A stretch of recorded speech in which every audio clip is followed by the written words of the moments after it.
which is fun. I like that the lyrics are about this cheerful thing while the music is super intense and just grabbing our minds out. What's up, friends? Today we're checking out Babymetal, Gimme Chocolate. We'll be looking at this song from the perspective of a producer and songwriter. So expect a lot of pauses to go over individual elements and to talk about kind of what makes the song work so well and what makes the whole concept of Babymetal work. Chocolate. Okay, starting from the get-go, we have this electronic voice say, "Gimme chocolate," so we can already expect some electronic elements in the song. And then we go right into a hard, chuggy riff. We're on the low end of the guitar. It sounds like we're in E major, although with any metal song, you can expect a lot of chromaticism and not necessarily a dependence on an individual scale in question.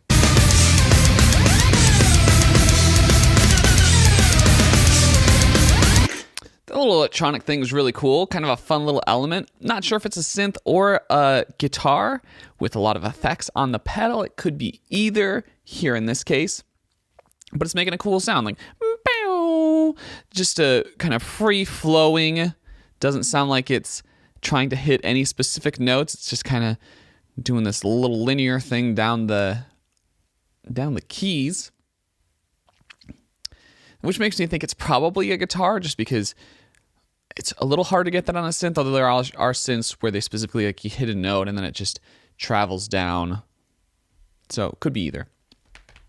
Again, inserting these kind of weird electronic elements that are making us think, okay, this is kind of a blend. You know, this is a metal group, but it's adding electronic elements. It's giving us a little bit of a super metal vibe, although the chugginess definitely has like a death or black type of experience going on.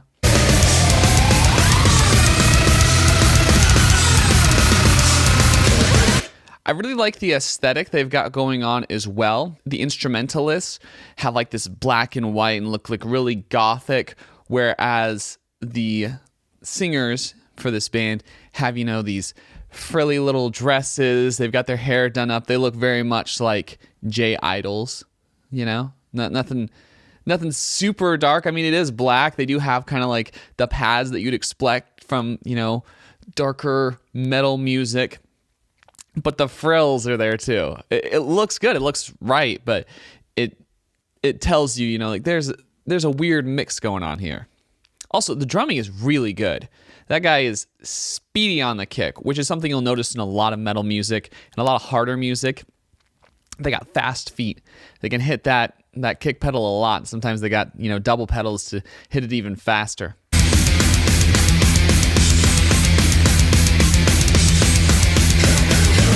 I really like that chromatic step up we're getting from the lead guitar. Boom, bum, bum, bum, boom, bum, bum, bum, boom, bum, bum, bum, boom.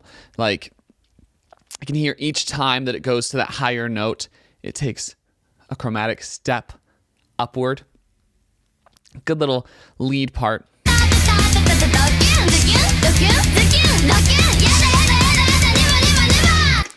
Really chaotic singing here, you know? Just going with that super fast melody, not hitting those high notes, not kind of going into a breakdown yet.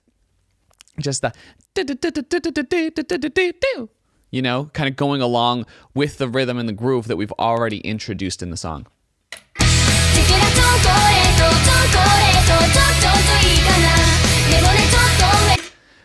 We're using the same increments that we were using before in the lead guitar. We're going from that B to the C sharp, you know, constantly going up, creating like an E major type chord shape, and then an E augmented, and then going past that into a C sharp minor chord, which is kind of an interesting, you know, interesting build. I like it. It has a nice feel to it. And it's cool how they're connecting the elements. You know, the lead guitar was doing something, and now the vocals are doing something. So even though these are two elements that aren't particularly that aren't always paired with each other, you know, these very J Idol type vocals with this very heavy rock music. But the fact that they're doing the same melody, the fact that it's kind of put together as a composition, we're not getting like a total switch up, makes us feel more comfortable with the idea.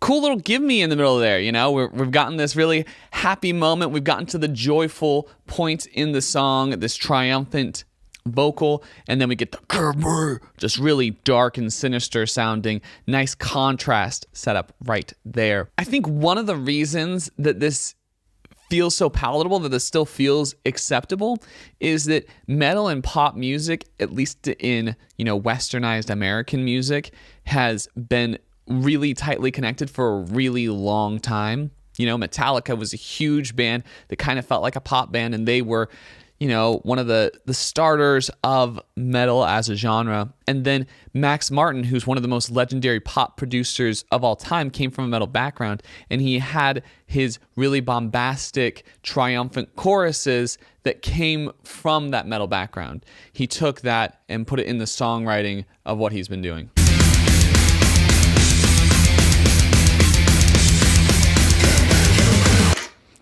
What's interesting is that here in this breakdown, we don't have as many elements. We don't have that cool electronic thing going on top of it. We're kind of emphasizing that low end because we've just experienced such a dramatic shift in tone. So as we return to that tone, we don't necessarily have to establish like, oh, you know, there's some electronica going on here. There's some things that you would hear in J-pop going on here. We don't have to say that anymore because we've already introduced that. So now we can just say, okay, now here's just the hardcore metal vibe.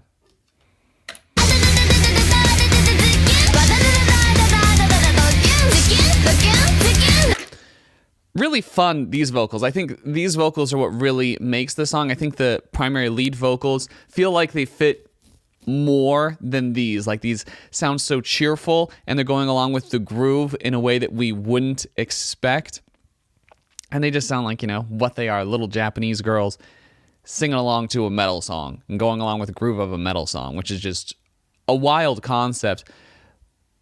But at the same time, it works so well that you're surprised it hasn't happened more. I mean, we've heard Poppy do something similar. We've heard a few artists kind of delve into this idea of contrasting the really sweet with the intense and spiteful, but it's not to quite the same degree that we see it from Babymetal.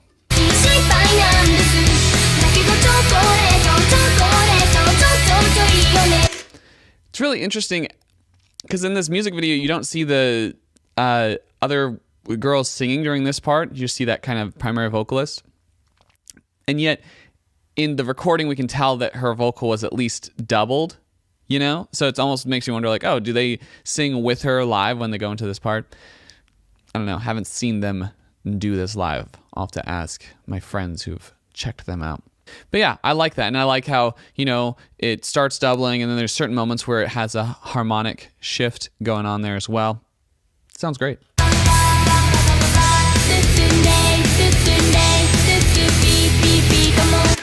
I like how we go from a melody to more of a harmony. Ba, ba, ba, ba, ba, ba, ba. Very electronically filtered at first. You can tell they're putting it through, I think it's a guitar filter, as well as probably some pitch correction, some really like harsh pitch correction to get that, you know, artifact with it. And then we have these just super tight harmonizers. Sound like we're going through a vocoder or something similar to that.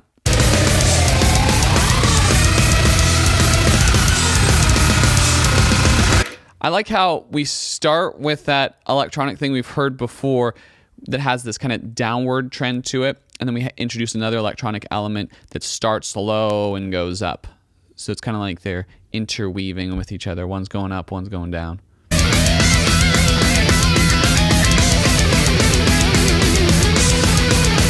This guitar solo is just wacky. It's so good. This guy's just shredding, going super fast. I think that's one hallmark of metal music too, is you've got some of the best, most technical guitarists in that metal scene. Evidenced here.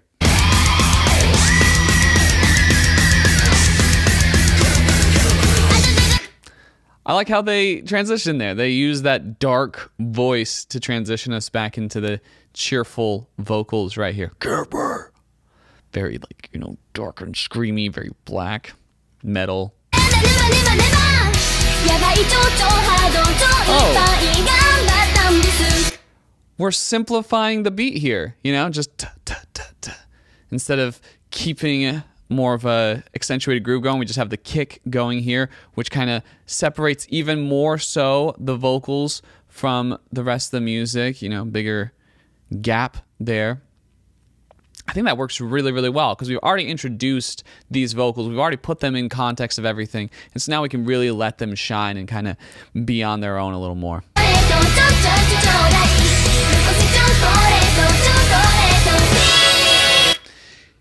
So before, those doubled vocals sounded like it was just the lead vocal, but here it sounds like they're all singing along, which is great because it also gives the audience a chance to be like, oh, now it's our opportunity to sing along too. You know, there's not as much music going on, so we can really focus in on the vocals, so we can all join in together in this big happy cheer of this song.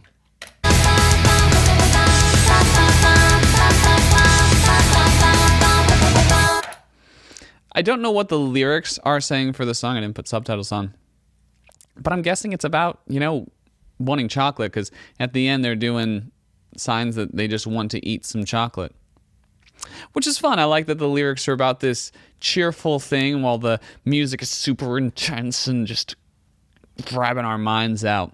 It's also cool how they've formatted this little music video, making it seem like it's this live performance. They probably actually did perform it live, and they're just taking clips from that. Great little mix here. I like it a lot, and I like how they've kind of balanced these two very contrasting ideas. I tried to do something similar in my latest album, Bashing My Head Through a Wall, where I have this kind of folksy acoustic background, and then we're talking about just like the darkest stuff, you know, mental health crap and just wanting to kill yourself and just super intense subject matter with a super cheerful, happy background. I think it's so interesting to do stuff like that in general, and I think it works really well for this song. It's interesting too because in the end that chorus does have like a very cheerful tone to it, you know? Like we're just celebrating. We're just having a good time. It's very J-pop-esque. I think what's cool too is this kind of introduces the value of these two genres that aren't necessarily super related, but they do have a similar, you know, structure to some extent, where you have these really triumphant choruses that you hear in J-pop as well as in metal. So it's helping, you know, fans of both kind of connect with each other and has this really happy marriage to it. Hope you've enjoyed this video. Hope it's given you some insight into Babymetal. If it has, really appreciate it if you liked, commented, shared, and subscribed. Check out my music, Bash My Head Through a Wall, right here. Got other music reactions of all sorts and sizes. If you have any suggestions of something you'd like to see me talk about, put in the comments as well. Thanks so much. Catch you on the flip. This countertop looks sharp enough to end it all.